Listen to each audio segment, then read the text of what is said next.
प्रणाम स्वामी जी। हुँ, 3 3-4 साल से मुझे मतलब इस शरीर को स्वस्थ रखना थोड़ा मेरे लिए चैलेंजिंग टास्क सा हो गया है, क्योंकि साधना मेरी ठीक चल रही होती है, थोड़ा जैसे ही गति पकड़ती है, मुझे लगता है सब कुछ ठीक चल रहा है, वैसे ही कुछ न कुछ बीमारी मुझे आ जाती है। तो 1-2 साल से तो मैं पकड़ पा रही हूँ कि मैं मतलब भोजन संबंधी कुछ गड़बड़ियाँ होती हैं, या तो और मुझे कुछ एलर्जीज़ भी हैं, फूड संबंधी और भी दूसरी, तो वो मैं पकड़ पाती हूँ और उन्हें अवॉइड करती हूँ, तो थोड़ा ठीक भी चलता है। फिर आपने अभी 2-3 दिन से जब अन्नमय कोश की बात करी, तो मुझे वहाँ भी समझ में आया कि मुझे यही मतलब यहीं कुछ गड़बड़ी हो रही है। दूसरा, आपने साइकोसोमैटिक बात करी कि ये जो हमारा शरीर है, ये बीमारियां हैं कुछ साइकोसोमैटिक होती है, दोनों एक दूसरे से संबंधित हैं। ये भी थोड़ा थोड़ा मुझे कुछ समझ में आता था कि ये मन से जुड़ी हुई बीमारियां हैं। इस पर भी थोड़ा दिन चलता है, थोड़ा काम करती हूँ, फिर वही रिवर्स हो जाता है, विशियस सर्कल सा हो जाता है। तो इससे मुझे साधना में बहुत प्रॉब्लम आ रही है, रुक जाती है या कम हो जाती है। तो ये मेरे लिए बड़ा चैलेंजिंग टास्क सा हो गया है, कैसे इसे स्वस्थ रखूं। तो खाने संबंधी में ऐसा क्या मेरे लिए कुछ अगर मन जो है, मन का ढांचा कुछ ऐसा है कि वो अपने सर्वाइवल के लिए मैट्रिक्स क्रिएट करता है। क्योंकि मन जो है मल्टीपल मैट्रिक्स है। मन जो है ना, मल्टीपल मैट्रिक्स का इंट्रैक्शंस है, इंट्रैक्शन ऑफ मल्टीपल मैट्रिक्स। तो एक मैट्रिक्स यदि काम करना बंद कर दे तो दूसरा मैट्रिक्स रिप्लेस कर लेता है, तीसरा कर लेता है, चौथा कर लेता है। साधना में तुम जा रहे हो, वहां पर मैट्रिक्स को तुम तोड़ रहे हो, तो वहां पर जो है फिर कुछ गहरे मैट्रिक्स होते हैं, उनको मन लेके आएगा। असुरक्षा, भय होता है, भय पैदा करेगा उसमें असुरक्षा। तो असुरक्षा जब भी पैदा होती है, मन के पास ब्रह्मास्त्र है असुरक्षा, तो सुरक्षा के उपाय करना बहुत जरूरी है। इमरजेंसी है, इमरजेंसी है तो फिर साधना गई भाड़ में, बाजू में करो, बाद में देखेंगे। अभी इमरजेंसी है। कुछ भी भय वह साइकिक लेवल पे पैदा कर लेगा, और जैसे ही साइकिक लेवल पे वो भय पैदा करेगा, तो भय में सिक्योरिटी का एक ढंग और होता है। शरीर जो है वह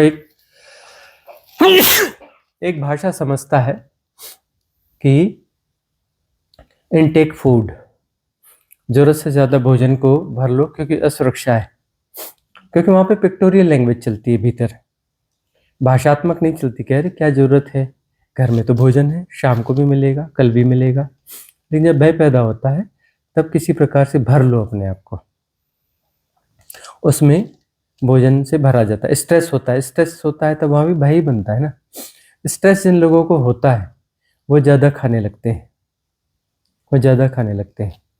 ज्यादा भयग्रस्त होते हैं तो भी खाने लगते हैं।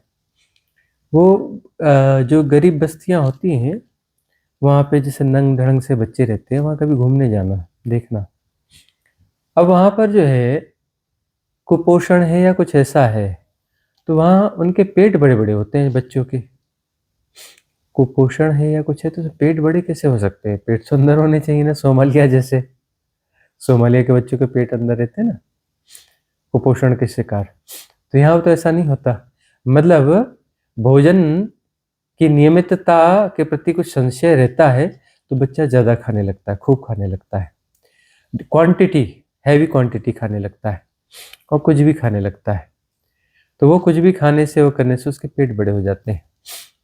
अब यहाँ पर सवाल ये है कि जब भी भय पैदा होगा तो उसको शरीर अपनी भाषा में ऐसा बोलेगा कि मुझे अपना रिजर्वायर क्रिएट करना है, ज़्यादा से ज़्यादा खा लो, पता नहीं आगे मिले ना मिले। तो वह ज़्यादा से ज़्यादा खाने लगेगा, उल्टा सीधा खाने लगेगा, अटपटा चटपटा कुछ भी खाने लगेगा, और ढेर ढेर सारा खाने लग जाएगा। तो इस प्रकार से जो है फूड मैट्रिक्स अन्नमय कोश को मजबूत कर देगा। अन्नमय कोश को मजबूत कर देगा तो साधना नहीं होगी। अब देखो, साधना जो है शुरुआती दौर में तो शरीर से ऊपर उठने की साधना, कि मैं शरीर नहीं हूं, तो मन तो कुछ ऐसा करेगा ना कि तुम कुछ ऐसा खा पी लो कि शरीर में उलझ जाओ। बीमार होके तुम शरीर में उलझ जाओगे ना, बीमार होके तुम शरीर में उलझ जाओगे। तो कुछ ऐसा करेगा कि तुम बीमार हो जाओ, कुछ ऐसा करेगा कि शरीर में थोड़ी गड़बड़ी हो जाए, गैस बनने लगे, ये होने लगे, डाइजेशन थोड़ा गड़बड़ाने लगे, गैस सिर में चढ़ जाए, सिर दर्द हो जाए, कुछ और बीमारियां हो जाए, किडनी लीवर में कुछ प्रॉब्लम्स क्रिएट हो जाए। उसमें क्या होगा कि तुम शरीर में उलझ जाओगे। तुम साधना जो करोगे फिर हाइपोथेटिकल करोगे, शरीर का चिंतन, शरीर का मोह, शरीर की पकड़ बनी रहेगी। बाकी चिंता, बाकी जो है साधना अपना हाइपोथेटिकल कल्पना, काल्पनिक साधना चलती रहेगी। और काल्पनिक साधना चलती रहे, मन को दिक्कत है नहीं, क्योंकि काल्पनिक साधना से तो मुक्ति होती नहीं। काल्पनिक साधना तो मुक्ति देने वाली है नहीं। और 99% साधक जो है काल्पनिक साधना ही करते हैं, हालांकि उनकी उस बातें बड़ी बड़ी होती हैं, क्योंकि बातें बड़ी बड़ी तो मन ही से आएगी ना। साधना भी मन की काल्पनिक और बातें भी बड़ी बड़ी मन की। एक से एक क्या फेंकते हैं साधक लोग, क्या फेंकते हैं, गजब फेंकते हैं। ओशो आश्रमों में हम जाके देखते हैं ना, वहां तो गजब फेंकते हैं। इतने बड़े सदगुरु के सानिध्य में रहे, न भी रहे हो सानिध्य में, मतलब उनकी देशना को सुनते हैं, उनके आश्रम में रहते हैं, और एक से एक फेंकू राम मिलेंगे ओशो के आश्रम में, गजब फेंकते हैं। ऐसी ऐसी बातें कहेंगे और इतना इतना ऐसा ऐसा कुछ कहेंगे कि इनसे ज्यादा ज्ञानी तो कोई है ही नहीं। और वो सारी बातें उधार रहती हैं, ओशो की रहती है, उधार बातों को घोटते रहते हैं, अपना तो कुछ होता नहीं है। ऐसा बाकी जगहों पर भी खूब फेंकते हैं साधक। ज्यादातर जो है ना फेंकू राम होते हैं, फेंकू राम होते हैं, खूब फेंकते हैं, क्योंकि वो जो मानसिक साधना में रहते हैं, पूरा वर्चुअल होता है, और जो है शरीर के साथ में ज्यादा चिपकाव बना हुआ रहता है। अन्नमय कोश जो है, अन्नमय कोश को मन जिंदा रखना चाहेगा, उसको नहीं जाने देगा, क्योंकि अन्नमय कोश के सहारे जो है वह तुम में विचलन पैदा कर सकता है, विक्षेप पैदा कर सकता है, वह छलांग नहीं लगने दे सकता। मन के पार नहीं होना है। मन के मैट्रिक्स जो है इस पे काम करते हैं कि तुम उलझो पुलझो कुछ भी करो, रहो मन के भीतर, तन और मन के भीतर ही बने रहो। तुम जो है काल्पनिक रूप से कितनी भी साधना कर लो, कितनी भी थ्योरीज कर लो, उपनिषद पढ़ो, पुराण पढ़ो, ये पढ़ो, वो पढ़ो, ये बातें करो, इसको सुनो, उसको सुनो, उसको सुनो। बोलेगा कि तुम 10 लोगों को सुनो, 20 लोगों को सुनो, 50 लोगों को सुनो। 50 लोगों को सुनोगे तो मन मजबूत होगा, है ना। किसी सदगुरु की शरण में भी आ गए ना, उसके अलावा अब बोलोगे नहीं नहीं इसको भी सुन लो, थोड़ा इसको भी सुन लो, इसको भी सुन लो, इसको भी सुन लो, मन तो बिल्कुल पक्का जीतेगा ही जीतेगा। तुम भी फेंकू रामी बने रहोगे, 50 लोगों को सुन करके फेंकते रहोगे इधर उधर, बड़ी बड़ी फेंकोगे और पहुंचोगे कहीं भी नहीं, क्योंकि वर्चुअल साधना हो रही है ना, एक्चुअल नहीं हो रही है ना। एक्चुअल साधना है शरीर के ऊपर जाना, मैं शरीर नहीं हूं, यह बोध प्रॉपरली हो जाए, मैं शरीर नहीं हूं, शरीर को जानने वाला हूं। तब तो पता चलेगा ना कि शरीर प्रकृति है, शरीर प्रकृति है, शरीर अपने से आया, मैं थोड़ी ना शरीर हुआ, शरीर तो प्रकृति के कारण से हुआ। अब बाद में जो है घुसना हुआ उसमें, गर्भ में तो बाद में घुसना हुआ ना। शरीर जब एक हद तक विकसित हो गया उसके बाद घुसे ना गर्भ में, तब तो कोई प्राकृतिक कारण था, वो तो प्रकृति के हिसाब से हो रहा था। मैं कैसे शरीर हूं, मैं तो बाद में आया शरीर में, मैं तो शरीर में बाद में आया ना, जो भी मैं है तो बाद में घुसा ना, मैं शरीर हूं। अरे इसमें घुसे हैं तो ठीक है, वो प्रकृति है, प्रकृति अपना काम कर रही है, उस शरीर में है, लेकिन मैं शरीर हूं को जी रहे हैं। घुसते ही माया फैलने लगती है और मैं शरीर हूं की माया जो है ग्रस लेती है। अब मैं शरीर हूं, इससे ऊपर उठूंगा तब तो अपने कर्म काटूंगा ना।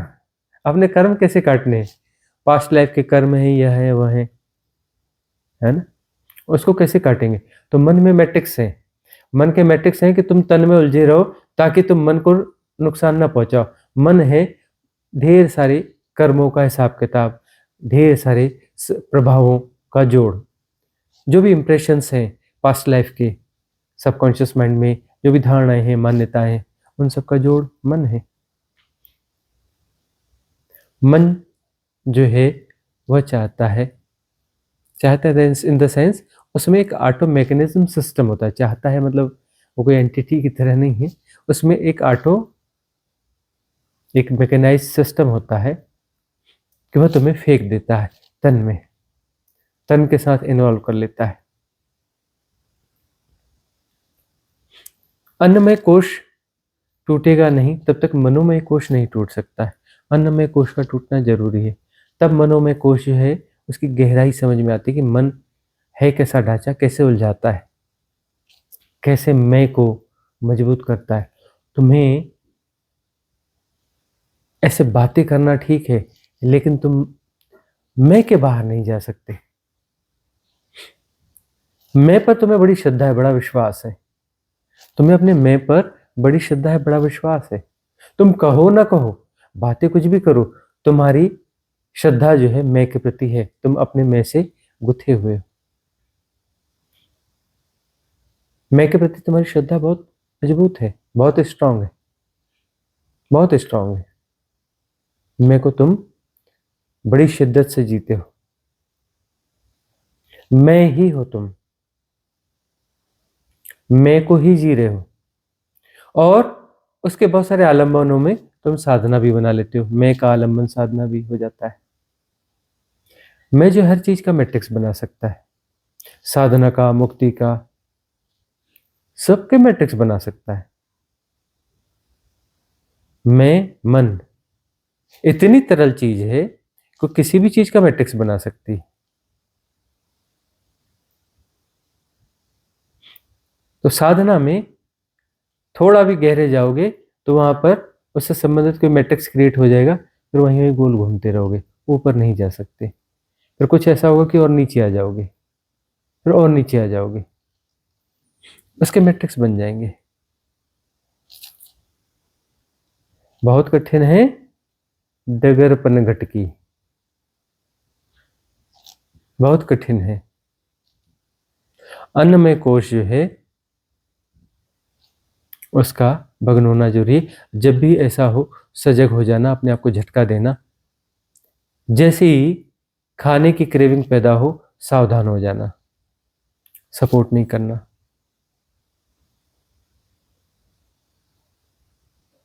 दिन में बार बार खाना, अतिशय खाना,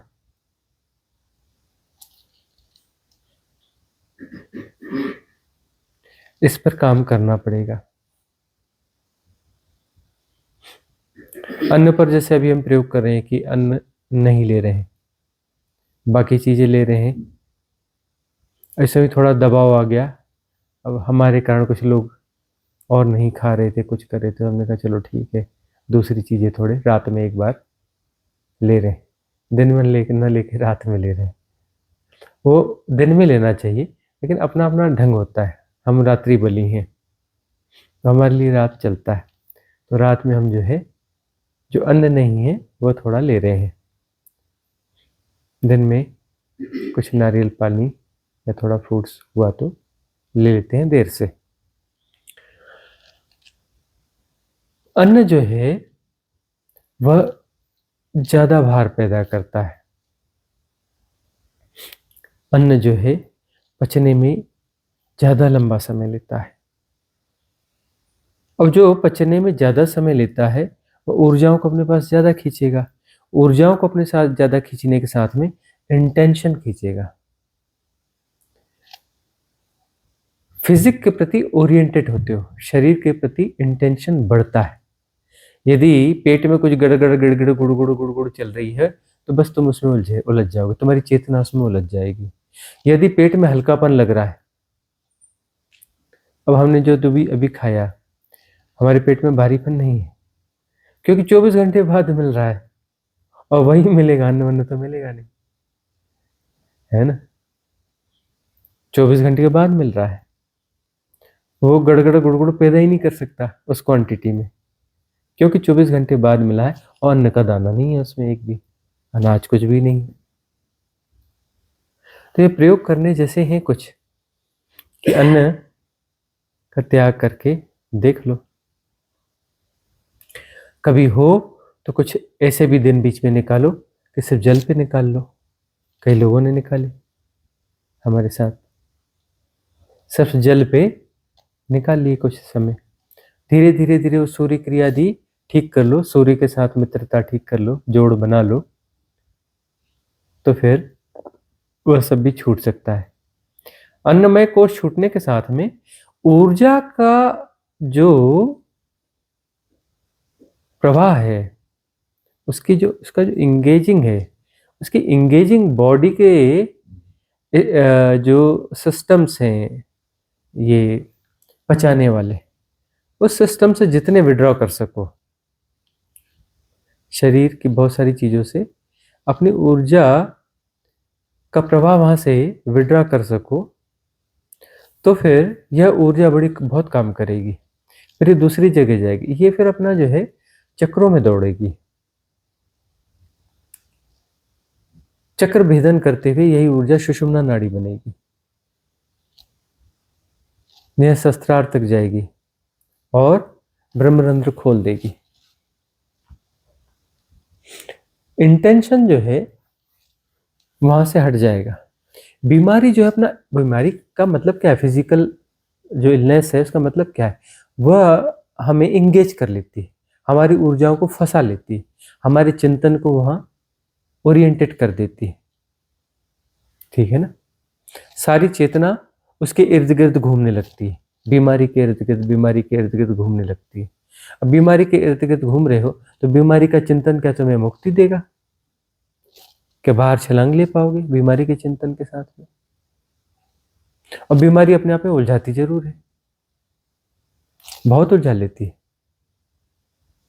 उस बीमारी के साथ शरीर में भी कुछ ना कुछ होते रहता है, तो शरीर में जो कुछ होता रहेगा इंटेंशन वहां बनेगा ही बनेगा, और उसको खोपड़ी भी अपना विषय मैट्रिक्स बना लेगी कि शरीर में ऐसा है वैसा है। तो मन के मैट्रिक्स और तन की उलझन दोनों जो है साधना में बाधा बन जाएंगे, साधना में बाधा बन जाएंगे।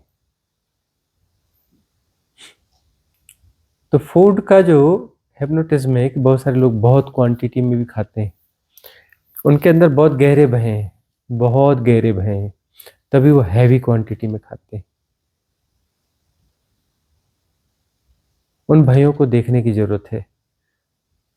ज्यादा भर लेना शरीर को, और ज्यादा भर लेने पर चेतना तो तुम्हारी उधर उधर मन में कुछ भी बड़ी बड़ी बातें रहो, फेंकते रहो, फेंकूराम बने रहो, लेकिन चेतना तो तुम्हारी पेट में गोल गोल घूम रही है, इंटेस्टाइन में, इसमें पाचन अपचन गैस ये वो, उसी में उलझी हुई है, गोल गोल चक्कर मार रही है। तो तुम्हारी साधना की बातें तो बढ़िया रहेंगी, खूब रहेंगी, यह रहेगा वह रहेगा, छलांग थोड़ी मुश्किल है, मन के पार निकलना थोड़ा मुश्किल है, टेढ़ा मामला है मन के पार निकलना। अगला प्रश्न दीक्षा का है, हाँ उसका ही है, प्रतिप्रश्न है, हाँ पूछो। जैसे कि मैं मेडिकल फील्ड से भी हूँ, और दूसरा एक प्रवचन में मैंने सुना था, ओशो के प्रवचन में, कि तुम्हें मतलब गर्भ में ही निश्चित हो जाता है कि ऐसा ही शरीर मिलेगा, मतलब बीमार रहेगा क्या रहेगा, और पूरे जीवन भर। और दूसरा, मैं लो वेट बेबी पैदा हुई थी, वेरी एक्सट्रीम लो वेट। फिर जब मैं मेडिकल फील्ड में आई तो मेरे मन में और ज़्यादा ये हो गया कि मैं इसलिए ज़्यादा बीमार रहती हूँ कि लो वेट बेबी पैदा हुई तो मेरी इम्यूनिटी पावर बहुत कम है। तो ये दोनों चीज़ें मेरे अंदर इतनी घर कर गई हैं कि अगर ठीक, मैं कई बार सोच भी लेती हूँ कि नहीं अब मुझे ठीक ही होना है, लेकिन ये निकल नहीं पा रहा है कि मैं लो वेट हूँ तो मुझे तो ऐसे ही रहना है, इम्यूनिटी पावर कम है तो मुझे तो बीमारियां लगेंगी ही। और दूसरा फिर वो प्रवचन सुना, हाँ तो मुझे ऐसे ही शरीर मिलना होगा, इस जन्म में तो साधना होनी नहीं है, इस शरीर के साथ अब कुछ नहीं हो सकता, दूसरा स्वस्थ शरीर मिलेगा तभी साधना हो सकती है। ये सब मेरे दिमाग में चलता रहता है। स्वस्थ शरीर मिलेगा तभी साधना हो सकती है ऐसा नहीं है ना। इस हिप्नोटिज्म से बाहर आओ। शरीर में स्वास्थ्य कम है, तुम शरीर में उलझो कम। भोजन यदि उसमें डाल रहे हो तो भोजन इमरजेंसी है, उसको पचाना, बार बार भोजन डाल रहे हो तो तुम्हारी ऊर्जा पेट में फंसी रहेगी और तुम पेट के चिंतन में ही रहोगे। तुम बोलते हो हम नहीं रहते पेट के चिंतन में, तुम्हारे ऊपर की लेयर न रहती होगी, अंदर से जितनी भी लेयर से सब भोजन से चिपकी हुई पड़ी है। तुम अपने ऊपर के मन को ही देख पाते हो ना, उससे ज्यादा तुम्हारी देखने की ताकत ही कहाँ है। देख कहाँ पाते हो। तो तुम जो है तुम्हारा उलझाव उसी में बना रहेगा, पेट में ही बना रहेगा, उससे जुड़ाव में ही बना रहेगा। तो यदि भोजन का संतुलन हो जाए तो शरीर जो है अपने आप स्वस्थ होने लगेगा। पहली बात, कम भोजन से लोग बीमार नहीं पड़ते, ज्यादा भोजन से ही बीमार पड़ते हैं। ज्यादा भोजन करने वाला बीमार जीता है और तरह तरह की बीमारियों के साथ में मृत्यु को भी जल्दी प्राप्त है। शरीर जल्दी मरता भी है, बीमार भी रहेगा, बुढ़ापा भी बहुत खराब जाता है, और मरेगा भी जल्दी। और कम भोजन के साथ में वह स्वास्थ्य अपने आप बनते चला जाता है, आयु भी बढ़ जाती है। कम भोजन, अब ये जो ढंग है ना भोजन का, कम भोजन करोगे तो उसके बाद में भोजन के संतुलन के साथ में जियो, और अपने हाथों की जो रेखाएं हैं ना, इसकी छाप बना लो पहले, और ऐसे करो, और 1 साल के बाद फिर छाप ले लो, और किसी समुद्र शास्त्री के पास जाओ, बोलेगा हाथ की रेखाएं बदल गई। 1 साल में करके देखना। अब तुम्हारा भाग्य जो है, देखने वाला बोलेगा नहीं नहीं वो पुराना 1 साल पहले वाला भाग्य नहीं, अभी ये नया भाग्य काम करेगा, रेखाएं बदल गई हैं। बदल जाती हैं रेखाएं, तुम करके तो देखो, पूरी चीजें बदल जाएंगी। तुम्हारी आयु बदल जाएगी, तुम्हारा ढंग बदल जाएगा, तुम्हारा चिंतन बदल जाएगा, सब कुछ बदल जाएगा। भोजन तुम्हें निर्मित करता है, तुम क्या आहार लेते हो, आंखों से क्या आहार लेते हो, कानों से क्या आहार लेते हो, मुंह से क्या आहार लेते हो, है ना, पंचेंद्रियों से कौन सा आहार लेते हो, उससे तुम निर्मित होते हो। तो तुम आहार का संतुलन करो, व्यर्थ की चीजें ना भीतर जाने दो। वही कह रहे थे ना, यूट्यूब पर कोई 50 लोगों को सुन रहे हैं, कोई 10 लोगों को सुन रहा है, कोई 5 लोगों को सुन रहा है ना, इसको भी सुनते हैं, उसको भी, इसको भी थोड़ा, यह भी थोड़ा, यह भी, खिचड़ी पका रहा है। मन तो खुश है, मन तो कहेगा कि और सुन भाई, और 5 लोगों को सुन, और 10 लोगों को सुन, है ना। ये तो तय होगा, तेरी साधना वर्चुअल साधना है, वर्चुअल साधना से कोई प्रॉब्लम ही नहीं है, करता रहे, जन्मों जन्म तक करता रहे वर्चुअल साधना, मुक्ति तो होती नहीं, वर्चुअल साधना से मुक्ति होती नहीं ना। और अपना वर्चुअल जो है इन्फ्लुएंसेस तो बटोरते रहे, उल्टे सीधे कयास लगाते रहे, मन के गुणाभाग, है ना, आध्यात्मिक गुणाभाग चलते रहेंगे। बाकी गुणाभाग हो तो उससे कभी बाहर भी हो सकते हो, आध्यात्मिक गुणाभाग उससे तो तुम कभी बाहर ही नहीं हो सकते, है ना। उसके लिए तो बस हरि अनंत, हरि कथा अनंता, है ना। तो अनंत जन्म लगेंगे, अनंत जन्म लगेंगे, उसकी चर्चा चलती रहेगी, ठीक है ना। तो अन्नमय कोश पर काम करोगे तो शरीर ठीक होने लगेगा। फिर अपना सेल्फ हीलिंग मेडिटेशन थेरेपी दी हुई है। दूसरी बात, मैं शरीर नहीं हूँ, मैं विचार नहीं हूँ, मैं भाव नहीं हूँ, ऐसे जैसे जैसे जैसे जैसे ऊपर उठोगे ना, तो भाग्य जो है काम करना बंद कर देता है। और भाग्य में ये था कि शरीर जैसा है वैसा ही होगा, यह तो उनका होगा ना जो साधना में नहीं है। जो ठीक साधना में है उसका सब कुछ बदलने लगता है ना। आयु कुछ भी लिखी हो उससे क्या होता है, स्वास्थ्य कुछ भी लिखा उससे क्या हो सकता है। तो अपने स्वास्थ्य को ठीक कर सकते हो, पॉसिबल है, हो जाता है। कुछ पत्थर की लकीर जैसा नहीं है, पत्थर की लकीर जैसा होता तो साधना की जरूरत क्या थी। सब कुछ A to Z सब तय है, जब तय है तो फिर साधना करनी किस बात की, क्यों करनी साधना, सब कुछ तो फिक्स्ड है, तय है। तो साधना जो है ना, ये तय है, फिक्स्ड है, इसके बाहर होने की ही साधना है, इससे बाहर हुआ जा सकता है साधना में, ठीक है ना। अगला प्रश्न दीक्षा का, हाँ एक और है, हाँ। अभी जब वॉकिंग में गए थे तो आप कह रहे थे, जैसे घी पर घी के लिए बोल रहे थे, आप बात कर रहे थे, तो जैसे स्वामी नर्तन ने कहा कि कुछ आयुर्वेद में कई जगह रिकमेंड भी करते हैं घी खाने के लिए, तब फिर आपने कहा कि नहीं वो साधना में नहीं है। तो कुछ आहार ऐसे जो साधना में सहयोगी हैं और जो साधना में सहयोगी नहीं है, आप उस पर कुछ बोल सकते हैं क्या? देखो, बड़ी सहज सी बात है कि एनिमल फूड जो है कैसा भी हो, वह तुम्हारी साधना में बाधा ही बनेगा, तुम्हारी साधना में उन्नयन नहीं दे सकता। डेयरी प्रोडक्ट आयुर्वेद की दृष्टि से कुछ भी हो, लेकिन साधना में भी उन्नयन देगा तो असंभव बात है। थोड़ा बहुत तो उन्नयन देगा, असंभव बात है। हाँ, पतन देगा ये गारंटी है उसकी। तुमने अच्छा ऐसा तो न्यूट्रल होगा, न्यूट्रल बिल्कुल नहीं होगा, तो तुम्हें नीचे ही ले जाएगा। तमस ही पैदा करेगा। पशु का आहार तुम्हें पशु की तरफ ले जाएगा। तुम्हारी साधना पशु से ऊपर उठने की, परमात्मा होने की, और वह आहार तुम्हें पशु होने की तरफ ले जाएगा। तो ये तो तय है कि उसमें पतन होगा, और उन्नयन नहीं हो सकता, ये भी गारंटेड है। डेयरी प्रोडक्ट लोगे तो डेयरी प्रोडक्ट लेने से आध्यात्मिक उन्नति होती है थोड़ी न थोड़ी, ऐसा हो ही नहीं सकता, असंभव है। और न्यूट्रल होगा, यह भी बेकार की बात है। उससे पतन होगा, यह तय बात है, वो तमस ही पैदा करेगा। डेयरी प्रोडक्ट तमस ही पैदा करता है, उससे तमस ही आएगा, ठीक है ना।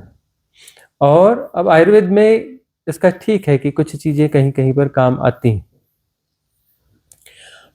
तो कभी बहुत ज्यादा जरूरी हो, कुछ हो, तो उस दवा के रूप में ले लो। दवा के रूप में तो कुछ भी लिया जाता है, पता है ना। आयुर्वेद में दवा में बहुत सारी चीजें जो है, वो सब सारी चीजें पथ्य हो जाती हैं, लेकिन उस दवा के रूप में, उस क्वांटिटी में सांप का विष लिया जाता है, पता है। सबसे गहरे सांप सांप का विष जो है दवा के रूप में लिया जाता है। हड्डियां जो है, हड्डियों का चूरा लिया जाता है, पता है।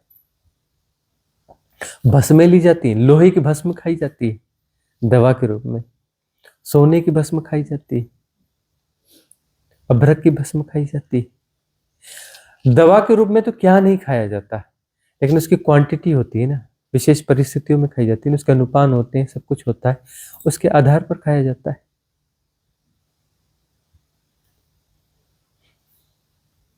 उसमें जो है हड्डियों भी खाई जाती है, हड्डियों का चूरा भी खाया जाता है, बहुत सारी दवाओं में पड़ता है। आयुर्वेद में जाओगे तो जो गहन आयुर्वेद है, जिसका पूरा पूरा तो हमारे पास शायद उपलब्धता नहीं है, वो तो बहुत गहरी चीज है। उसमें दुनिया की हर चीज दवा है, कोई भी ऐसी चीज नहीं है जो दवा नहीं है। इस दुनिया में जितने भी तत्व होते हैं, जितनी भी वनस्पतियां होती हैं, सब दवा है। गहन आयुर्वेद के हिसाब से तो कुछ जीव जंतुओं का खून भी दवा है, गहन आयुर्वेद के हिसाब से, है ना। कई जगहों पे कबूतर का खून और ये वो सब जो है दवा के रूप में इस्तेमाल करते हैं। और बहुत सारे जंगली जीव जंतु हैं जो कि संरक्षित हैं गवर्नमेंट के नियम के हिसाब से, उनके अंग प्रत्यंग जो है दवा के रूप में इस्तेमाल होते हैं। गहन आयुर्वेद में जाएंगे तो अब वो चलन का बंद हो गया। अब जो शेष बचा हुआ है कानून के हिसाब से, उन दवाओं का चलन अब है आयुर्वेद में। तो आयुर्वेद में हर चीज का प्रयोग है, ठीक है ना। हमको अपने हिसाब से देखना है, ठीक है। अब हम तो जैसे प्रयोग करवाते हैं ना, सरसों तेल का हलवा बनवाते हैं, कच्ची घानी के सरसों तेल का हलवा। लोग कहते हैं भी हलवा बनवाना हो तो भाई वो नारियल तेल का बनवा लो, और या तो फिर वो जो सिंग यानी मूंगफली के तेल का बनवा लो। अब सरसों तेल का हलवा बनवाते हो, हम कहते हैं प्रयोग कर लो ना भाई, नारियल तेल का हलवा रखो सेम चीज का, और उसमें तेल बदल के जो है मूंगफली का हलवा रखो और सरसों तेल का हलवा रखो, और लोगों से कहो कि सब थोड़ा थोड़ा खाएं। तुम्हारा मूंगफली का हलवा, घी का हलवा रखा रह जाएगा, है ना। और कौन सा मूंगफली तेल, नारियल तेल, सबके हलवे रखे रह जाएंगे। सरसों तेल का हलवे का डब्बा गायब हो जाएगा, बोले नहीं हम तो खा गए सब, भीड़ में खिला दो, नहीं बचेगा। लोगों ने ट्राई नहीं किया ना, बोलते नहीं नहीं सरसों तेल में तो बदबू आती है, सरसों तेल में एरोमा होती है, खुशबू होती है, तुम्हें बदबू लगती है। सरसों तेल इतने पूर्वाग्रही है, सरसों तेल की कहीं छौंक पड़ रही हो तो लोग भागते हैं, जब छौंक पड़ती है तो हम खड़े हो जाते हैं। क्यों? क्योंकि वो एरोमा जो है होम्योपैथिक सिस्टम, गंध चिकित्सा के अनुसार वो एरोमा तो गजब की चीज है, उसको तो आंख बंद करके भीतर लेना चाहिए। न जाने कितने रोग ठीक हो जाएंगे, कितनी गजब की हीलिंग हो जाएगी। वो तो गिफ्ट है ना, परमात्मा की बहुत बड़ी गिफ्ट है। सरसों राई बोलते हैं ना, बहुत अतिशय बहुत बड़ी गिफ्ट है। लोग बोलते हैं कि पहले उसका तेल जला दो, उसके बाद उसकी बदबू नहीं आती। हरी गजब। हम कहते हैं सरसों तेल की सब्जी बनाना ना, बिल्कुल डालना और ज्यादा गर्म मत करना उसको, और सब्जियां डाल देना ताकि उसकी खुशबू बनी रहे, उड़ न जाए, उसका तत्व बना रहे। हिप्नोटिज्म है ना, उनको कॉफी में गड़बड़ नहीं दिखती, चाय में गड़बड़ नहीं दिखती। जो पहली बार किसी को कॉफी पिलाओ तो बोलता है क्या घटिया चीज, गंदी चीज कैसे पीते हैं लोग, है ना। बाद में एडिक्शन हो जाता है तो कॉफी बिल्कुल, अरे वाह क्या कॉफी की खुशबू है, उसमें खुशबू आने लगती है, सब कुछ अच्छा होने लगता है। शराब पीते हैं लोग, है ना, जिन्हें शराब नहीं पी, एक आध घुट पी के देख लेना क्या होता है। शराब कड़वा जहर होता है। शराब क्या होता है? कड़वा जहर होता है, कड़वा एकदम गजब का कड़वा होता है। और लोग जो है उसको बड़े मजे से पी रहे होते हैं। बड़ा आश्चर्य कि कड़वा है, उसकी स्मेल भी देखो बड़ी गंदी सी स्मेल होती है। उसकी फैक्ट्री में जाके देखो, बड़ी, जब वो ट्रेन वेन में कहीं जाते होगे ना तो शराब की फैक्ट्रियां हैं, 1 किलोमीटर दूर से जो है इतनी गंदी बदबू आती है, ऐसा लगता है कि लाखों सेप्टिक टैंक एक साथ एक जगह पर हो। सेम यही यही भी गंध होती है जहां भी वो जो क्या बोलते हैं लिकर फैक्ट्रीज होती है ना, लिकर फैक्ट्रीज जहां भी होती हैं, ट्रेन में गुजरो, ट्रेन में एसी में बंद हो, तुम एसी के कोच में हो, उसके अंदर बदबू आती है। बसों वसों में जागते हैं तो लोग उल्टी कर देते हैं, खूब उल्टियां होती है लोगों को। जहाँ शराब बन रही थी, शराब की फैक्ट्री में गए हो, और वो जो है उस शराब को जो है लोग बड़ा मजा ले लेके सिप कर करके पीते हैं, और स्वाद देखो तो बिटर टेस्ट, कड़वा होता है, अटपटा होता है। क्या गुणधर्म होता है? भीतर जाता है। कोई इसको पहली बार थोड़ा सा पी के देखे तो ऐसा लग रहा है जैसे अंदर जलाते हुए भीतर जा रहा है, जहां जा रहा है अंदर सब जल रहा है, जैसे जलाते हुए भीतर जाता है। लेकिन उसको लोग पीते हैं, बड़े मजे से पीते हैं। और कुछ अच्छी चीजें हैं, 100 नखरे सुन लो उनके, नहीं उसमें बदबू आती है, अरे एरोमा तुम्हें बदबू लग रही है, सरसों तेल की एरोमा तुम्हें बदबू लग रही है, गजब की चीज है। उसका जो टिपिकल टेस्ट है, सरसों तेल में बनी हुई चीज का एक टिपिकल टेस्ट होता है, मतलब क्या गजब की चीज होती है। सेंस चाहिए ना उसके लिए, जीवा में सेंस चाहिए, इसमें कुछ क्वालिटी चाहिए, तब तो होगा ना। अब इसमें क्वालिटी नहीं, इसमें क्वालिटी नहीं, समझ कहाँ पाओगे? मनुष्य ने ना, अब ये सभ्यता के साथ में जो गुणवान तत्व हैं उनमें उन्हें अटपटी चीजें दिखती हैं। अभी नए बच्चों में देखो तो क्या पिज्जा और यह वो, उसमें तो हा, उसको बोलो हरी सब्जी खा, नहीं, हरी सब्जी खाते नहीं, हाथ ही नहीं लगाते। बोले भिंडी बरबट्टी नहीं, पालक मेथी, ओहो उल्टी आ जाएगी बोलते हैं। पालक मेथी देखकर बोलते उल्टी आ जाएगी, नहीं नहीं नहीं नहीं नहीं, पालक मेथी बेकार चीज होती है, उल्टी आ जाएगी बोलते हैं, हम नहीं खा सकते बोलते हैं, हरी सब्जियां नहीं खा सकते। अब तुम 1 कदम 2 कदम आगे बढ़ गए, तुम्हारे बच्चे 1 2 कदम और आगे बढ़ गए, तुम्हें सरसों तेल और इनमें अपना जो है बढ़िया दिखने लग गई, उनको और आगे दिखने लगी। ऐसी बहुत सारी चीजें। तो अपने हिप्नोटिज्म को देखो, आहार जो है, अस्तित्व ने हर किस्म का आहार दिया, तुम्हारे शरीर के लिए कौन सा आहार उपयुक्त है तुम्हें पहचानना पड़ेगा ना। जहां तुम्हें एलर्जीज है तो शरीर बोल रहा है कि यह मुझे नहीं चाहिए, सिंपली इन्फॉर्म कर रहा है, इन्फॉर्म कर रहा है, बात खत्म। एलर्जी का मतलब है यहाँ पे खुजलाहट होगी ऊपर में, है ना, ये ऊपर तालू में, वहां पे खुजलाहट होगी, मतलब एलर्जी। तुरंत अलर्ट हो जाओ कि हमने क्या खाया, किस चीज से एलर्जी। दूसरा कहाँ पे होगा? कंठ में, थ्रोट में। लेकिन सबसे पहले यही यही है कि वहां पे खुजलाहट सी होगी, तो एलर्जी है, उससे अपने आप को बचा लो। शरीर बोल रहा है कि यह नहीं चाहिए। एलर्जी किसी भी चीज से हो सकती है, हर मनुष्य को एलर्जी होती है, पता है? ऐसा कोई मनुष्य नहीं है जिसको किसी चीज से एलर्जी नहीं है, ऐसा नहीं, होता ही नहीं है। हर मनुष्य को 100-200 चीजों से एलर्जी होती है। इवन काजू बादाम ड्राई फ्रूट से भी एलर्जी होती है। सारे ड्राई फ्रूट से नहीं होगी। जैसे काजू से होगा, बादाम से होगा, तो उसको मूंगफली से भी होगी, उसको फिर तिल से भी होगी। अंदर छिलका निकालने के बाद व्हाइट गिरी निकलनी चाहिए, उस व्हाइट गिरी से तिल एलर्जी होगी। ठीक है ना? तो ऐसे अपने आप को पहचानना होता है। और साधक से तो उम्मीद की जा सकती है ना कि इतनी अवेयरनेस तो रखे। साधक है वह, इतनी तो अवेयरनेस रखे कि हम जो आहार ले रहे हैं उस आहार में कौन सी चीज है जो एलर्जी पैदा कर रही है, तो उससे अपने आप को बचा लें।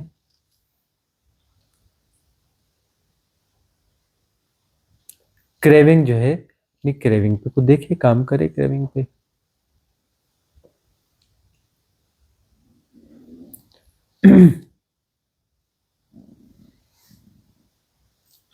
अगला प्रश्न किसका है?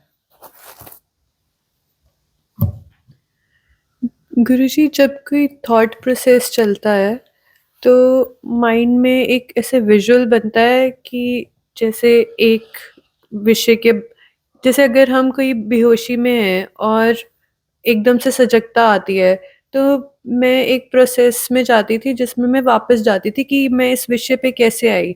तो मैं वापस जाती थी कि ये कैसे स्टार्ट हुआ। जैसे कुछ कई हाँ बार हाँ 2-3 स्टेप होते हैं। हाँ, उसका मूल कारण जो है, कहाँ प्रतिक्रिया, मूल प्रतिक्रिया कहाँ से हुई, कहाँ से हाँ, श्रृंखला शुरू हुई तो थी। वो मुझे खुद का भी माइंड पैटर्न माइंड समझ में आया, और सबका माइंड ऐसे ही काम करता है कि एक टॉपिक दो तो उसके सबकॉन्शियस में जितनी भी उससे रिलेटेड चीजें हैं वो उसको याद आ जाती हैं, और फिर वो आकाश बढ़ता रहता है ना, उससे रिलेटेड चीजें डॉट डॉट। तो एक विजुअल बनता है ऐसे, जैसे न्यूरॉन्स फायर कर रहे हैं एक के बाद एक के बाद एक, तो जैसे एनर्जी जा रही है वहां पर। तो जब आप वो कॉस्मिक लेवल पे, ब्रह्म के लेवल पे आप समझा रहे थे वो नलिकाएं वाला, वाहिकाएं, हाँ। वाहिकाएं, तो वो सिमिलर है। और माय क्वेश्चन इज कि जो कॉस्मिक लेवल पे हो रहा है वो इंडिविजुअल लेवल पे भी हम समझ सकते हैं उसको। हम्म देखो, ये जो है, तुम किसी विषय सर्कल में फंसे हो, उसको तुरंत पकड़ो और रिवर्स जाओ कि शुरू कहाँ से हुआ था।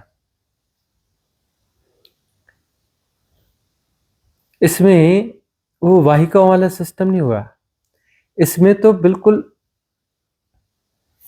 तुक ही नहीं बैठता कि कहां से कहां छलांग लग गई, कहां से कहां छलांग लग गई।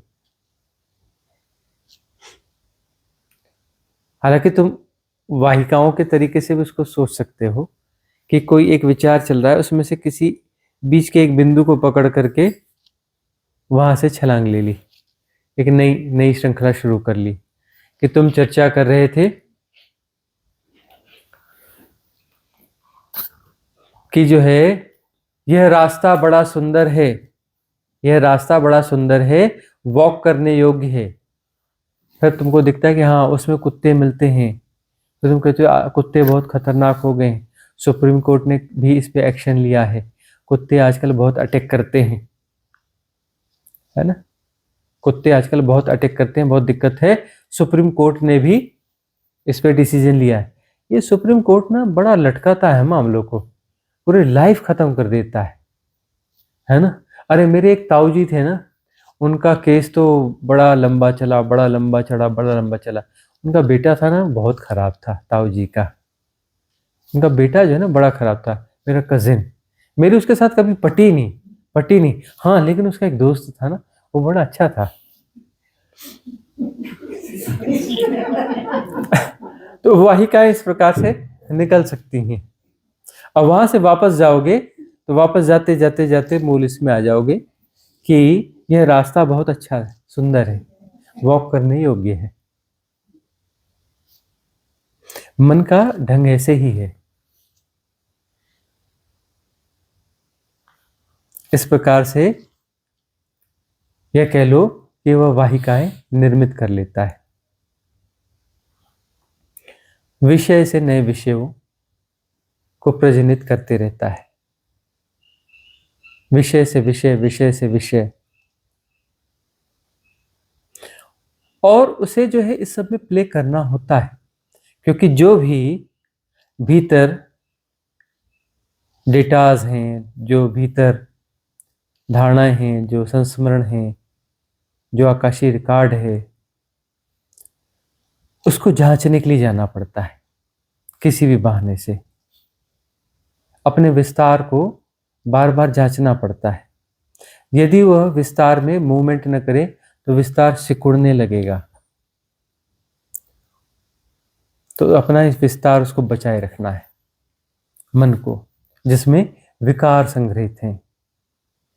यदि विकार आपस में संघनित होने लगेंगे, आपस में टकराने लगेंगे, तो पागलपन बढ़ेगा। पागलपन, यह भी पागलपन ही है, लेकिन वो पागलपन जरूरत से ज्यादा हो जाएगा। फिर ऐसा नहीं कि इससे उसमें जाएगा, इससे पता नहीं कहाँ छलांग लगेगा। अभी कुछ रिलेवेंसी है, बहुत अटपटी रिलेवेंसी है, लेकिन रिलेवेंसी है ना। कुछ रास्ते में कुत्ता दिखा था, तो वह कुत्ते का विषय चालू हुआ, और कुत्ते के कारण जो है सुप्रीम कोर्ट का विषय आ गया। ठीक है ना। ऐसे विषय जो है कहीं ना कहीं सन्नद्धता है, व्यर्थ की है, अटपटी है, लेकिन है। यदि यह चीज भी न रहे तो ये पागलपन अलग लेवल पे चला जाएगा। पागलपन तो यह भी है, और पागलपन अलग लेवल पे चला जाएगा। इररिलेवेंट छलांग मारेगा कहीं की कहीं, कोई लिंक नहीं बनेगा। लिंक बिल्कुल ना बनेगा तो पागलपन बड़े स्तर पे चला गया, वह कमांड के बाहर हो गया। फिर कमांड में रहा ही नहीं, उसमें तुम रिवर्स नहीं हो सकते। ऐसे ऐसे जा रहे हो ना, कभी कोई झटका पड़ा, सजगता आई, तो तुम रिवर्स हो जाते हो ऑटोमेटेड। वो रिवर्सनेस तुम्हें दिखे ना दिखे, लेकिन तुम रिवर्स हो जाते हो, वहां से होते हुए वापस आ जाते हो। एक पागल को झटका दो, वापस नहीं आ पाता, क्योंकि उसमें कोई वाहिकाएं है ही नहीं, और सन्नद्धता है ही नहीं। सन्नद्धता नहीं है, बैक नहीं हो सकता, वह वापस नहीं हो सकता, क्योंकि इररिलेवेंट छलांग ले रहा है।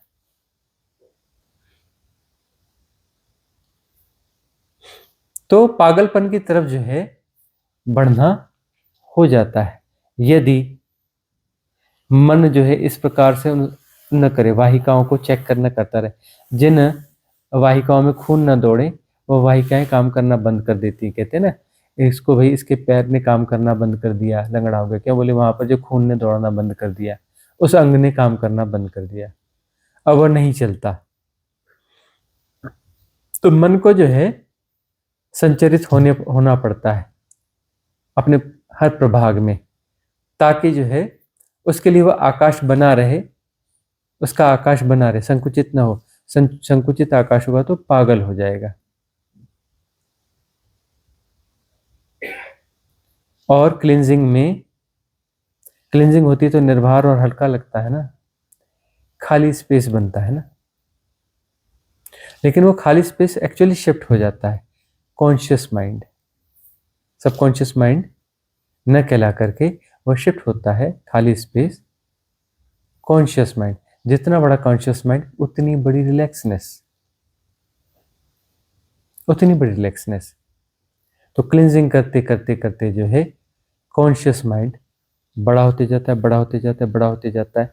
और एक मिरेकल्स स्थिति होती है, जब कोई धारणाएं, मान्यताएं शेष नहीं रहती, तो जो कॉन्शियस माइंड है वह विसर्जित हो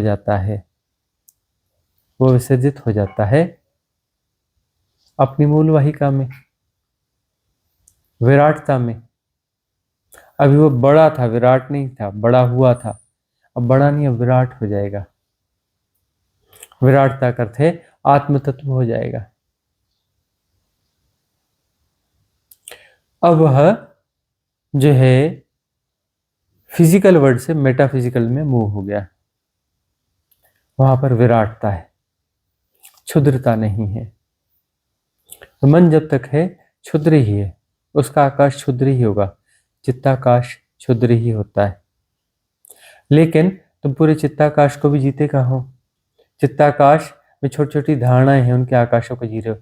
कभी इसको जी रहे हो, कभी इसको जी रहे हो, एक से दूसरे पे तीसरे पर छलांग मार रहे हो। बस तुम्हें देख लेते हो तो वह क्रम में हो, आसपास हो। इररिलेवेंट होते हैं, लेकिन तब भी ठीक है कि किसी श्रृंखला में तो है। उसमें माइनर रिलेवेंसी है कि वो जो दूसरी धारणा है उससे जुड़ा हुआ कोई ना कोई तत्व, कोई ना कोई गुण था जिसके कारण तुम उसमें शिफ्ट हो गए, फिर शिफ्ट हो गए, फिर शिफ्ट हो गए। यदि तुम एक धारणा से किसी दूसरी दूर की धारणा में छलांग ले रहे हो, कहीं से कोई रिलेवेंसी नहीं है, तो पागल हो जाओगे। वही पागलपन है। फिर बैक नहीं हो सकते। बैक होना मुश्किल है। बैक होना मुश्किल है। ठीक है, अगला प्रश्न किसका है? प्रणाम गुरुजी। गुरुजी, एक साधक जब साधना में जाता है तो उसके दिमाग में एक कॉन्सेप्ट होता है कि मैं साधना कर रहा हूँ, कर रही हूँ और धीरे धीरे मेरी ग्रोथ होगी। जैसे वर्चुअल ग्रोथ का एक कॉन्सेप्ट है या हिप्नोटिज्म है जो उसको पकड़ लेता है बहुत बुरे तरीके से। तो गुरुजी, इससे कैसे बाहर निकलें और हियर एंड नाउ में कैसे प्रवेश हो?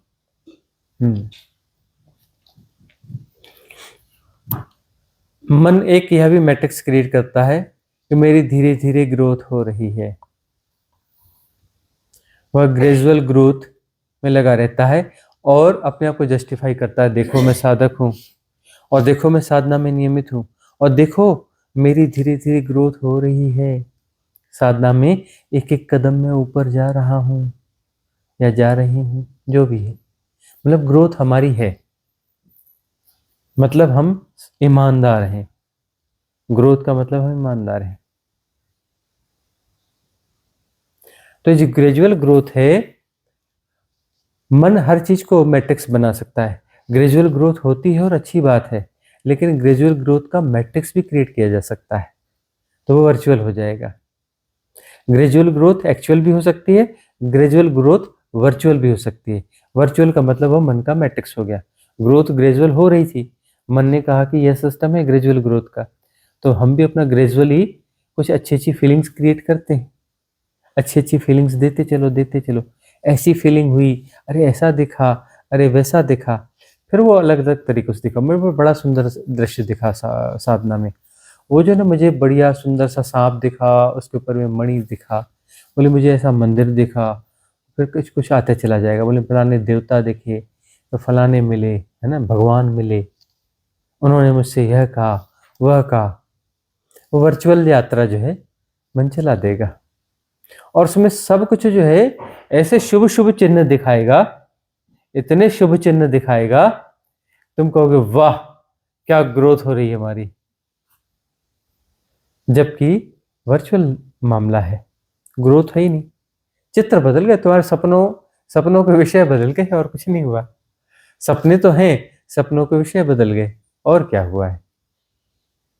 मन की क्षमता है, ये प्रोजेक्ट करेगी, ये प्रोजेक्ट करे।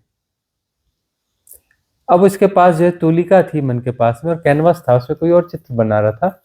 अब उसने कहा कि अब ये नहीं, ये चित्र बनाना चालू कर दो। कैनवास है और तूलिका है, रंग भरने। ठीक है ना, वर्चुअल मामला है, एक्चुअल नहीं है। एक्चुअल जो है, एक्चुअल ग्रोथ भी होती है ग्रेजुअली, एक्चुअल भी होती है ग्रेजुअली, लेकिन थोड़ी ग्रोथ के बाद में अटक जाते हैं। तब वहां पर जो है एक्चुअली वर्चुअल ग्रोथ के सपने चल रहे होते हैं, इसलिए अटक जाते हो। जहां भी तुम साधना के बाद अटके हो ना, तो वहां याद रखना, तुम्हारे भीतर साधना के विषय चलते रहे होंगे, तुम साधना का चिंतन चलता रहेगा, तुम साधना के विषय में बहुत सारे वर्चुअल अनुभवों को जान रहे होगे, बहुत सारी चीजों को दोहरा रहे होगे, घोट रहे होगे, साधना की चीजों को, बड़ी साधना की गहरी गहरी बातों को तुम गोल गोल चक्कर में दोहरा रहे होगे। अटक गए हो, ग्रेजुअल ग्रोथ जो थी वहां अटक गई। अब मन ने उसमें अपने मैट्रिक्स इन्वॉल्व कर दिए।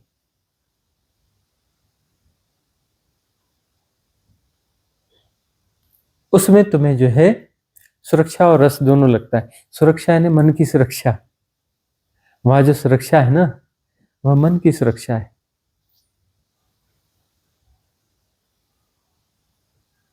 उस स्थिति में सदगुरु की शरण में आते हो, तुम जस्टिफाइड होते हो, तुम्हारे जस्टिफिकेशंस तोड़ देता है सदगुरु,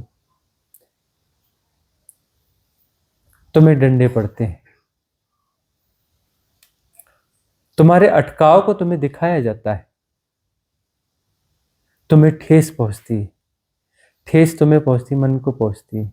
तुम मन हो ना, तुम्हें तो लगता है कि तुम्हारी ग्रोथ हो रही है, वो ग्रेजुअल ग्रोथ हो रही है। वो ग्रेजुअल ग्रोथ हुई थी और एक जगह पे अटक गई। अब वर्चुअल ग्रोथ हो रही है, वर्चुअल ग्रेजुअल ग्रोथ हो रही है, जो एक्चुअली ग्रोथ है ही नहीं, वर्चुअल है। वर्चुअल में तुम कहीं नहीं जा रहे हो, बस एक जगह सपने देख रहे हो। अब साधना के उन्नयन के सपने देख रहे हो। इसीलिए वहां पर सिद्ध क्रियाओं का प्रयोग जरूरी है, देशनाओं को सुनना जरूरी है, सतगुरु सानिध्य सत्संग जरूरी है। क्योंकि बहुत सारी चीजें ऐसी हैं जो सानिध्य में रहोगे तभी बात बनेगी, तभी ऊर्जाओं का आदान प्रदान होगा। तुम्हारे भीतर बहुत सारा काम होगा, बहुत सारी तोड़फोड़ होगी, बहुत सारी तोड़फोड़ ऐसी होगी जो तुम अभी पहचान ना पाओगे, बाद में पहचान पाओगे। बहुत सारे बीज तुम्हारे भीतर डाल दिए जाएंगे, ऐसे बीज जो अभी तुम आइडेंटिफाई नहीं कर पाओगे, तुम्हें पता ही नहीं चलेगा कि मेरे भीतर क्या डाला गया है, और बाद में धीरे धीरे फ्लावरिंग होती रहेगी। बहुत कुछ होता है, बहुत कुछ होता है। जब भी तुम सदगुरु सानिध्य में रहते हो, दिन रात तुम्हारे भीतर कुछ हो रहा होता है। तुम अपने कमरे में बैठे हो, तुम घूम रहे हो, तुम नहा रहे हो, धो रहे हो, खा रहे हो, पी रहे हो, कुछ भी कर रहे हो, इस ऑरा में हो, तुम्हारे भीतर काम चल रहा है। तुम्हें पता हो न पता हो, पता नहीं है यही ज्यादा होगा, लेकिन तुम्हारे भीतर काम हो रहा होता है। इसलिए सानिध्य में रहना जरूरी है, लंबी अवधि तक रहना जरूरी है, तभी बहुत सारी बातें बनती हैं। नहीं तो मन जो है मैट्रिक्स क्रिएट कर देगा और वर्चुअल ग्रोथ देता रहेगा। अगला प्रश्न किसका है? गुरुजी एक प्रति प्रश्न है। हाँ, गुरुजी ये जो वर्चुअल ग्रोथ हो रही है, कहीं ना कहीं ये मन बड़ा हो रहा है ना यहाँ पे? मन बड़ा हो रहा है। मन तो देखो, मन तो हर चीज से बड़ा हो सकता है। परमात्मा के नाम पे बड़ा हो सकता है, धर्म के नाम पे बड़ा हो सकता है, साधना के नाम पे बड़ा हो सकता है ना। बहुत सारे लोग तो तुमने भी देखे होंगे ना अपने जीवन में, जो धार्मिक संस्थाओं से जुड़े हैं, खूब धार्मिक बातें करते हैं, शास्त्र रटे हुए हैं, ग्रंथ रटे हुए हैं, श्लोक पे श्लोक बोल रहे हैं, बड़ी सुंदर आवाज में खूब लंबा चौड़ा जो है पूरे वो ग्रंथ गा देते हैं, पूरे उपनिषद गा लेते हैं। वो क्या क्या होता है, वो एक अपना बच्ची आके गा रही थी, शिव स्रोत होता है, क्या होता है, वो एक कुछ गा रही थी ना, शिव तांडव। हाँ, वो पूरा गा लेते हैं, है ना, छोटे छोटे बच्चे गा लेते हैं। और जाने क्या क्या है भाई, खूब गाते हैं, खूब पता होता है। एक ही हम ही बुद्धू हैं, एक श्लोक भी नहीं आता, सिंगल एक श्लोक भी नहीं आता, एक ग्रंथ नहीं पढ़ा, एक उपनिषद नहीं पढ़ा, एक अध्याय नहीं पढ़ा। हमारे जैसे बुद्धू भी हैं। हाँ, अगला प्रश्न। हाँ बोलो, जल्दी बोलो। नेक्स्ट डायमेंशन में फूड हिप्नोटिज्म नहीं होता क्या? क्या?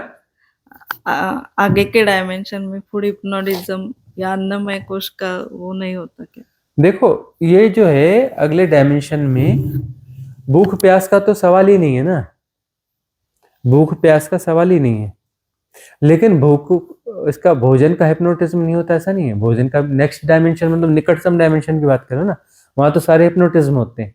हिप्नोटिज्म को पूरा करने के लिए शरीर नहीं होता, उनके पास शरीर नहीं होता। जो next dimension near by dimension है ना, वो तो सारे हिप्नोटिज्म उनके पास होते हैं, सारे के सारे, सारी वासनाओं को जी रहे होते हैं, वो सारी वासनाओं के बीज होते हैं। जीने के लिए उनके पास जो है शरीर नहीं होता। इसलिए तो वो, तुम यदि भोजन की लालसा से बहुत भरोगे यहाँ पर, तो अचानक कुछ ऐसा होगा, तुम क्रेविंग में बहुत खाने लगोगे। बहुत ज्यादा क्रेविंग का मतलब क्या है, वो जो नियर बाय डायमेंशन की सोल्स है ना, तुम्हारी बॉडी में घुस जाएंगी। तुम्हें खाना था कि थोड़ा तुम्हें क्रेविंग हो गई थी, तो तुम्हारी जरूरत से तुम्हें दुगुना खाना था, तुम 4 गुना खा गए। 4 गुना कैसे खा गए? तुम्हारी क्रेविंग इतनी थी कि तुम्हें दुगुना खाना है, लेकिन तुम 4 गुना खा गए, तो बाकी 2 गुना उसने खाया, 2-4 घुस गई अंदर। सोल्स कहते हैं ना, वो घुस जाती है अंदर। वासनाएं पूरी उन्हें भी पूरी करनी, वो तो इधर उधर भटकती रहती है कि कोई खाने का अच्छा खा रहा है उसमें घुस जाओ, उसका स्वाद ले लो, वो स्वाद लेती हैं उसका, वो अपनी वासनाओं को पूरा कर रही होती है। कुछ भी संसर्ग में जाते हैं, काम में जाते हैं, क्रोध में जाते हैं, कोई क्रोध में जा रहा है तो क्रोध जो है उसको आ रहा है, लेकिन क्रोध करता है तो इतना बड़ा झगड़ा कर लेता है, उसको बाद में आश्चर्य होता है कि मैं इतना बड़ा झगड़ा कैसे कर सकता हूँ, मैं मारपीट कैसे कर सकता हूँ किसके साथ, तो मैंने मारपीट भी कर ली। उसको खुद पे विश्वास नहीं होता कि मैं और ऐसा, अरे भाई तू नहीं था उस समय तो 2-4 और घुस गए थे तेरे भीतर, तेरे क्रोध को देख करके। उनको अपना जीना था, उनको तो दिख रहा था कि मारपीट भी हो जाएगी तो हानि बाद में इसकी होनी, मैं क्या होना, हम तो निकल के भागेंगे, हम तो थोड़ी देर के लिए घुस रहे हैं, जब तक क्रोध है तब तक घुसना है, जैसे क्रोध खत्म निकल के चलते बने। उनकी वासनाएं और मैट्रिक्स तो सारे रहते हैं, उनके पास बॉडीज नहीं होती। इवन उच्च लोक के देवताओं में भी होते हैं, देखा नहीं, देवता जब अपना जो है कैसे रूप धर धर के आ जाते हैं। वो कौन से ऋषि थे, अहिल्या के उसमें जो है ना, कौन आ गया था, कौन सा देवता आया था, इंद्र आ गया था, पति बन के, ऋषि बन के, गौतम ऋषि बन के आ गया था। क्यों आ गया था, वासना ज्यादा थी। कहानी कुछ भी कर दो, वासना रही होगी, है ना। तो देवताओं में भी वह चीज तो होती है ना, लेकिन प्रतिपूर्ति जो है, वासनाओं की प्रतिपूर्ति 3D में होती है। वासनाओं के बीच तो रहेंगे ना, किसी भी डायमेंशन में फंसे हो, मतलब वासनाओं के बीच है तभी तो डायमेंशन में फंसे ना उच्च लोक में। वासना के बीज ही ना होंगे और तब भी अपना जो है कुछ विकार ही नहीं है, कुछ नहीं है, और तब भी फंसे हो आकार में। अरे विकार है तो आकार है, विकार है तो आकार है, विकार नहीं है तो आकार कैसा, फिर अनंतता ना होगी।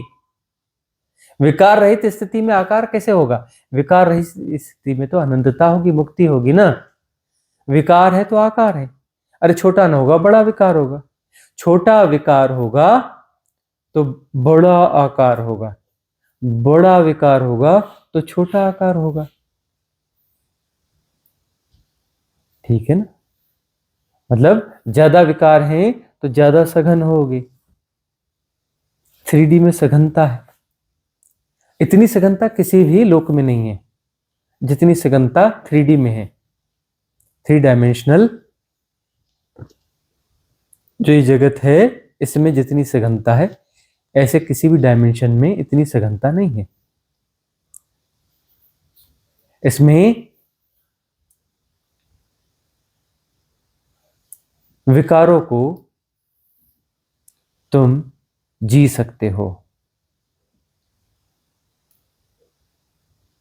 बाकी जगत में विकारों के बीज तुम्हारे भीतर रहते हैं, तुम उन्हें जी नहीं पाते, इसीलिए लौट लौट के आना पड़ता है। देवता भी तरसते हैं यहां जन्म लेने के लिए। क्यों तरसते हैं, आकर्षण ही यहीं पर है, यहीं पूरे हो सकते हैं। बीज दबाए बैठे हैं, पूरे तो यहीं होंगे ना, बीज दबाए बैठे पूरे तो यहां होंगे ना, तो जन्म तो यहीं लेना पड़ेगा ना।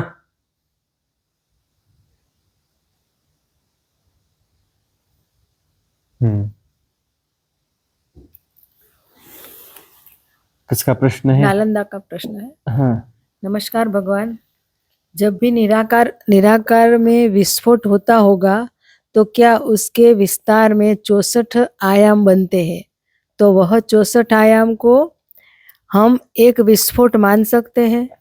तो एक ब्रह्म की आयु पूरी होती है तो सब 64 आयाम डिजोल्व होता होगा, क्या यह अरे सही प्रश्न समझ गलत है, यह समझ प्रश्न गलत है।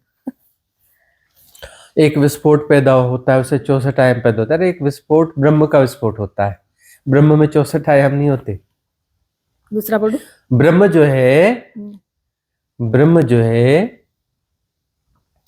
सिर्फ 3D का में एग्जिस्ट करने वाला छोटा मोटा बिंदु है। ब्रह्म होगा तो उसमें 64 आयाम होंगे। अरे ब्रह्म 64 आयाम होता ही नहीं। ब्रह्म का खेल तो सिर्फ जो है इस 3D का खेल है, इस 3D का खेल है। जो बिग बैंग है वो 3D में हो रहा है, और ऐसा एक बिग बैंग नहीं हो रहा है, अनंत बिग बैंग हो रहे हैं प्रतिक्षण। कोई ऐसा नहीं कि 1 लाख हो रहे हैं, कि 1 करोड़ हो रहे हैं, कि 1 अरब हो रहे हैं, कि 1 खरब हो रहे हैं।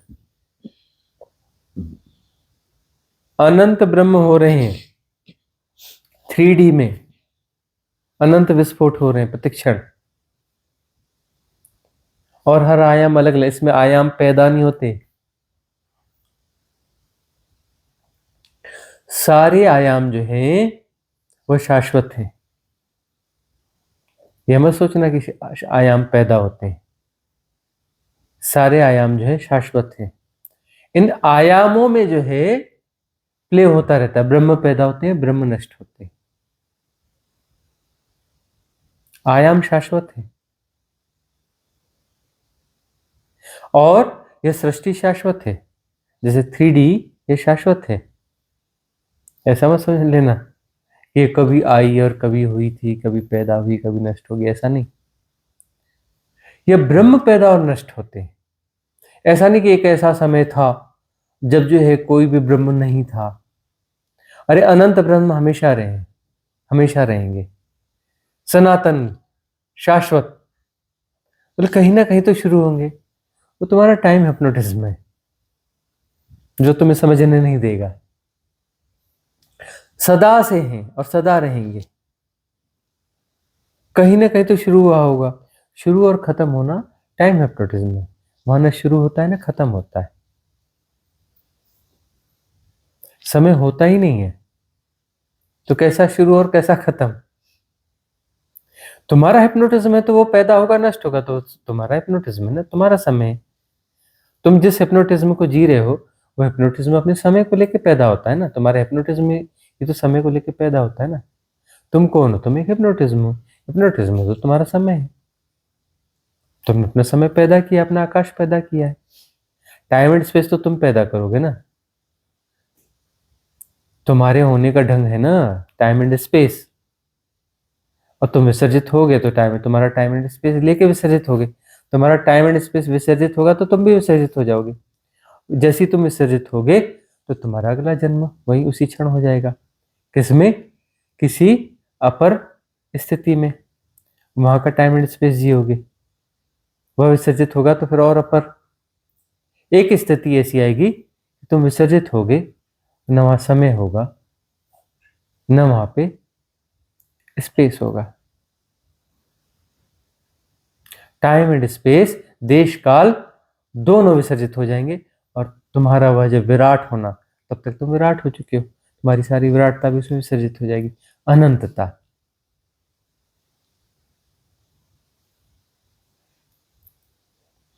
तो यह है नालंदा, तुम्हारे समझने में गड़बड़ हो गई है। तुम कहती हो कि जो विस्फोट होता है, बिग बैंग होता है, उसमें 64 आयाम जन्मते हैं। और उसमें कैसे 64 आयाम जन्मेंगे? वो तो 3D के भीतर की छोटी मोटी घटना है। इतनी छोटी घटना, इतनी छोटी घटना, इतनी छोटी घटना कि उसका हिसाब ही नहीं है। अनंत ब्रह्म पैदा होते हैं, वह भी छोटी घटना है, और ये सब 3D के भीतर की घटना है, बहुत छोटी घटना है ये। 64 आयाम उसे नहीं जमते बिग बैंग से, एक छोटा मोटा ब्रह्म जन्मता है जिसकी वैल्यू 3D में कितनी है? 0 है। ब्रह्म की वैल्यू 3D में कितनी है? 0 है। अनंत ब्रह्म की वैल्यू भी 0 ही होती है, तो एक ब्रह्म की वैल्यू तो 0 ही होगी ना।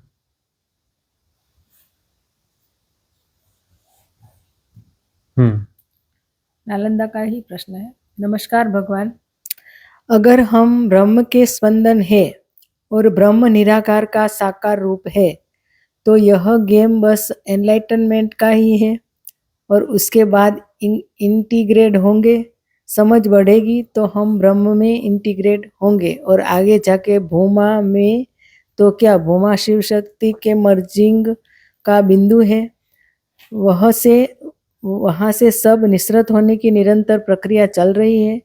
तो हम मुक्त होंगे तो ब्रह्म बचेगा।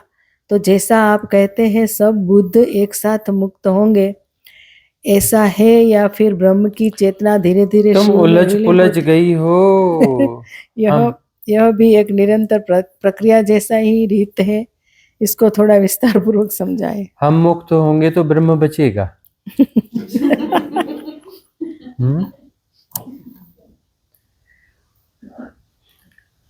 थोड़ा उलझ पुलझ गई हो।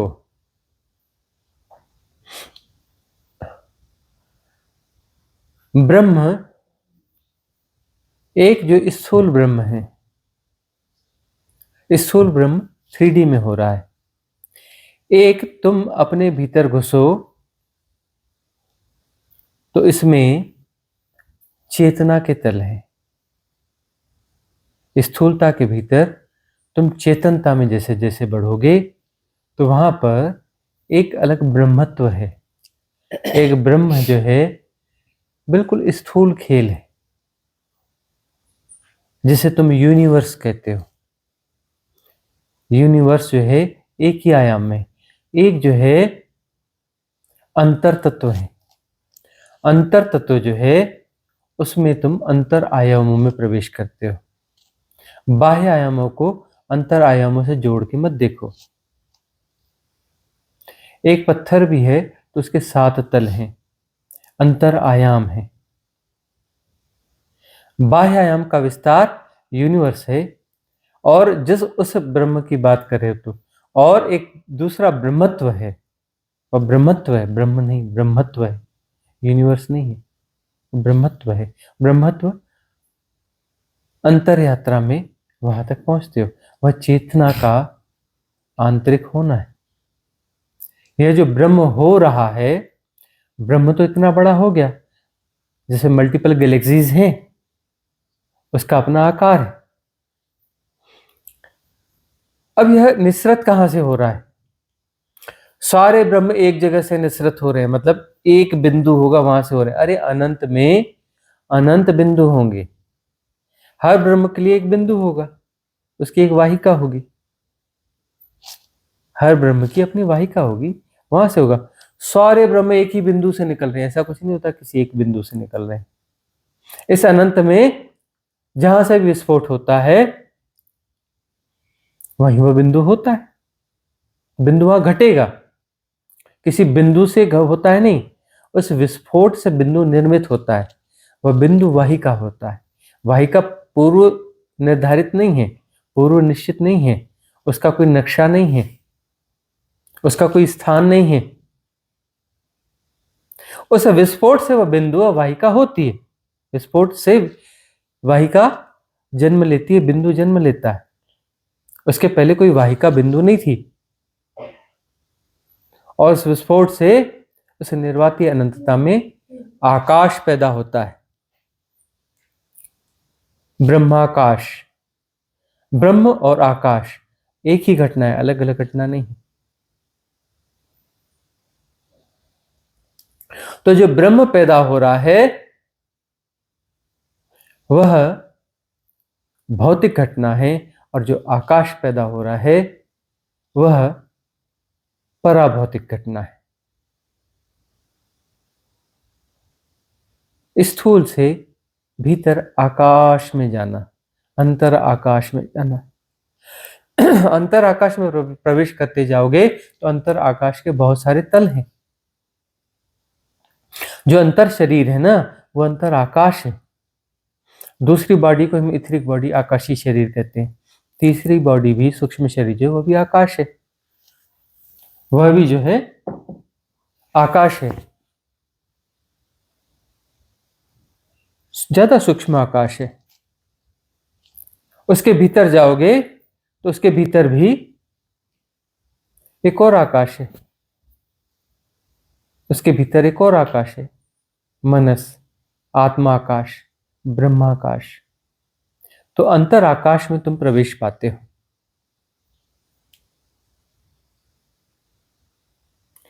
इस भौतिक विस्तार को तुम ब्रह्म कह रहे हो, वहां बात ठीक है, लेकिन ब्रह्मत्व जो है वह अंतर आकाश है। ब्रह्म पैदा होता है अपने आकाश को लेकर पैदा होता है। ब्रह्म पैदा होता है अपने आकाश को लेकर पैदा होता है। कोई भी चीज पैदा होती है अपने आकाश को लेकर पैदा होती है। मल्टी लेयरिंग आकाश तत्व को लेकर पैदा होती है। वह 5 सीढ़ियां उतर के यह ठोस तत्व है जो तुम्हें दिख रहा है पुद्गल, ये 5 सीढ़ियां उतर के है। वह निर्वातीय अनंतता आकाश हो रही है, ब्रह्माकाश हो रही है। वह निर्वातीय अनंतता आत्माकाश हो रही है। वह निर्वाती अनंतता मनाकाश हो रही है। लेकिन तुम इस तरीके से भी कह सकते हो कि वह निर्वाती अनंतता ब्रह्माकाश हो रही है, ब्रह्माकाश आत्माकाश हो रहा है, आत्माकाश मनाकाश हो रहा है, और वो इस प्रकार से उतरते उतरते 5 सीढ़ियां उतरते उतरते वह स्थूल हो रहा है, वह पुद्गल हो रहा है, वह यह शरीर हो रहा है। यह ब्रह्म का बाहर दिखने वाला शरीर है जो 3D में दिख रहा है, डायमेंशन में दिख रहा है। भीतर उतरते चले जाओगे तो तुम वहां पहुंच जाओगे जो निर्वाती अनंतता है। एक पत्थर में भी तुम नीचे उतर जाओगे तो वही मिलेगा, निर्वाती अनंतता मिलेगी, इनफाइनाइट वैक्यूमनेस मिलेगा। उसके भी 7 शरीर होंगे और निर्वाती अनंतता 5 अंतराकाशों को क्रॉस करते करते यह पुद्गल होती है, यह पदार्थ होती है, मैटर होती है।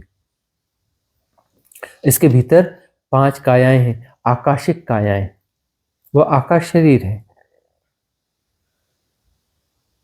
वह चेतना क्या है? चेतना आकाश है, चेतना आकाश है।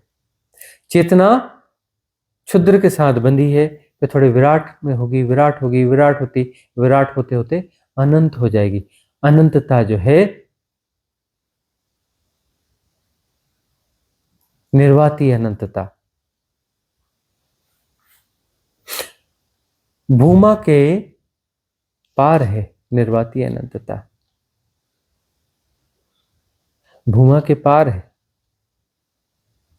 भूमा परम ब्रह्म की अवस्था है, निर्वाती अनंतता की नहीं।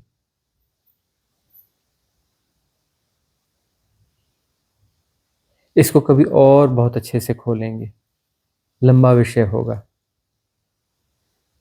तो आज की सभा का विसर्जन करें, मंगल कामना करेंगे। भवतु सब मंगलम, भवतु सब मंगलम, भवतु सब मंगलम।